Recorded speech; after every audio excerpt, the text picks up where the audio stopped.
16. Inheritance, barbarism, and dominion. Chalcedon Position Paper, number 121, May 1990.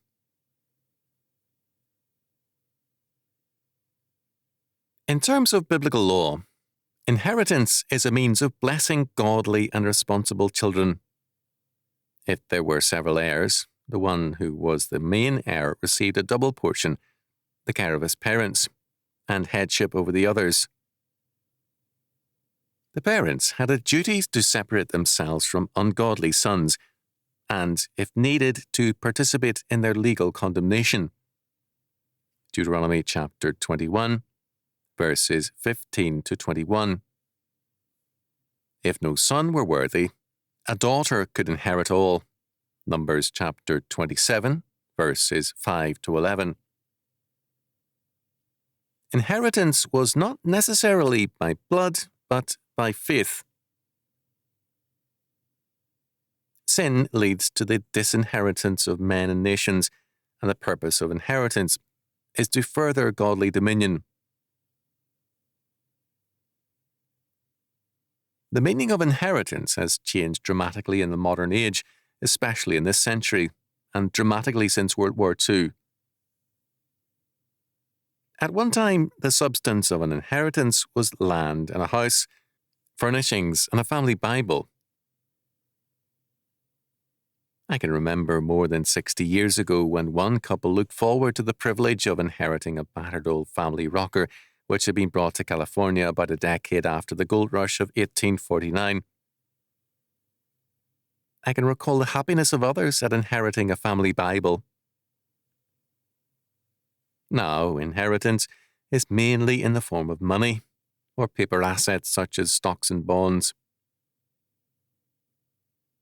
An inflationary era tends to reduce values to paper and to create a society which is rootless and prone to change. One consequence has been a contempt for the values and treasures of the family's past. In the 1950s, I saw a beautiful handmade kitchen table with chairs made of poplar wood sell at a high price. It had been built by a skilled craftsman who settled in a western area in the mid-1800s where no other tree existed. The fourth-generation heir had no use for it. At that time, the dealer commented on this lack of appreciation by an heir. Such incidents are now commonplace. Most heirs want only money, not family heirlooms, treasures, or Bibles. The past means nothing to them, nor does the future. However much education they have, they are barbarians. The modern barbarian may be a university graduate, a scientist, or an artist, a person of prominence or wealth. But he is someone with neither respect for the past nor roots in it, nor any concern for the future. If he receives an inheritance, he wants to liquidate it, to turn it into cash, even as he liquidates the religious and cultural inheritance of the past. What so-called artists like Marcel Duchamp did to the past, the modern heirs do to the family's past. A common street sign of my childhood is now rare, and in many areas never seen. One of the very common signs over businesses and professional offices. A.C. Johnson & Son, C.N. Schaefer & Sons, Emery Williams & Son, and so on. The business or trade was proudly handed down to the next generation. Then, however, fathers began to say in bewilderment that their sons felt almost duty-bound to rebel and to seek work elsewhere. Work of less satisfying character and of lesser freedom. There was a rebellion underway against the ancient forms of inheritance. Family treasures that a father and mother had once proudly inherited were regarded by their children with amused condescension. Family portraits, once part of the parlour, were now junked, as were photograph albums of old pictures. In effect, the heirs were too often saying, "Give us cash, not junk." About the same time, too, the care of the older generation was being transferred from the family to Social Security and Medicare. The older folks were living too long, some held, and euthanasia advocates began to speak out. The return to barbarism was underway. The ancient barbarians moved steadily, looting, raping, and killing as they went. What they could not carry with them, they burned or destroyed. They despised the stability of the peoples they victimized. People who loved work and who remained rooted to family, work, and place. For the barbarian, the stable family and society were there to be victimized. In time, the barbarian premise became the primary article of faith in a sophisticated fashion of the Enlightenment. Denis Diderot, in Encyclopédie, made what T.C.W. Blanning described as the unequivocal demand of Enlightenment thinkers all over Europe. Everything must be examined. Everything must be shaken up without exception and without circumspection. Joseph II and Enlightened Despotism, page 3. This view demanded a disrespect for the past, for the family, and for the church. Destruction became a mark of intelligence and enlightenment. It was no wonder, then, that the Enlightenment led to the Age of Revolution and the systematic destruction of the past. We must not forget that the Enlightenment and the men of reason despised both the Gothic cathedrals that faith had built and the Alps which God had made. They were both violations of rational premises. The French Revolution was the great open inauguration of the Age of Revolution, and it introduced, in secular fashion, what the Enlightenment had longed for and worked to create: the modern state, dedicated to anti-Christianity, anti-family in nature, and erosive of heritage and tradition. The modern state began to destroy the past by means of state control of education and by taxation aimed at the destruction of the family and inheritance. The modern state is institutionalized revolution. Given this fact, the inheritance and property taxes and other related taxes should not surprise us.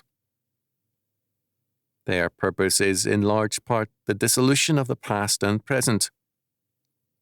This purpose requires that wealth, once largely land-based, trade-based, and skill-based, be converted into cash. The state schools teach a disrespect for the family, tradition, and the older forms of inheritance. The school graduates want cash as their inheritance, not the things once prized. The results are sometimes insane.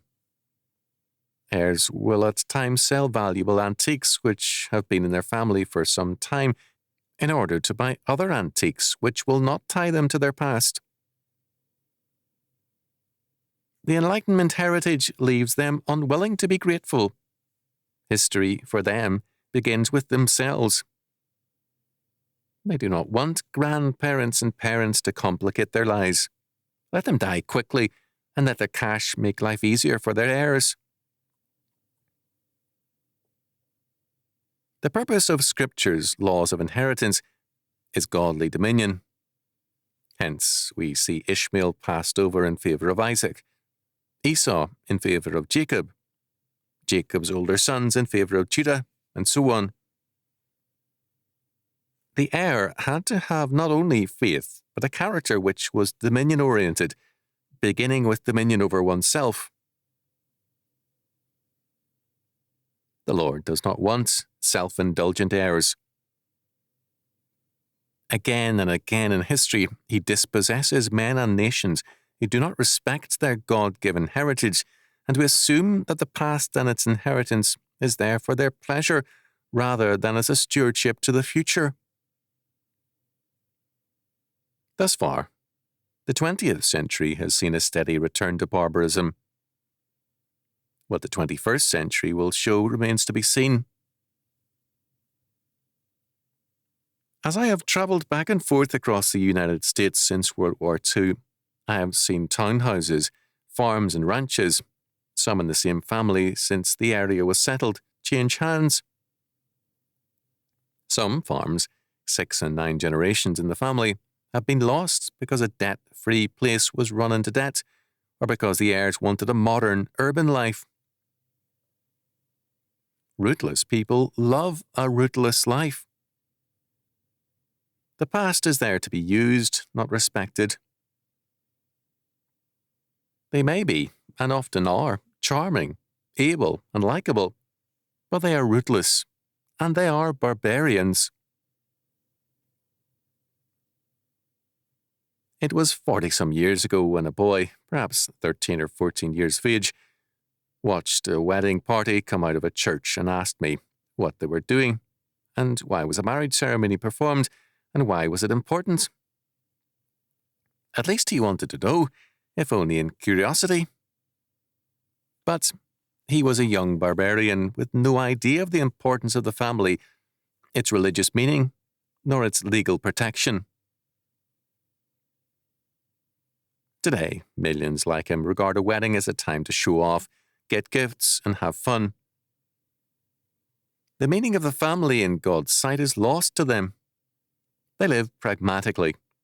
Things are valuable to them only if they can be used advantageously, not in terms of God and the family. Behind the tinkle of the glasses celebrating the wedding can be heard, if one listens, the footsteps of judgment on this age.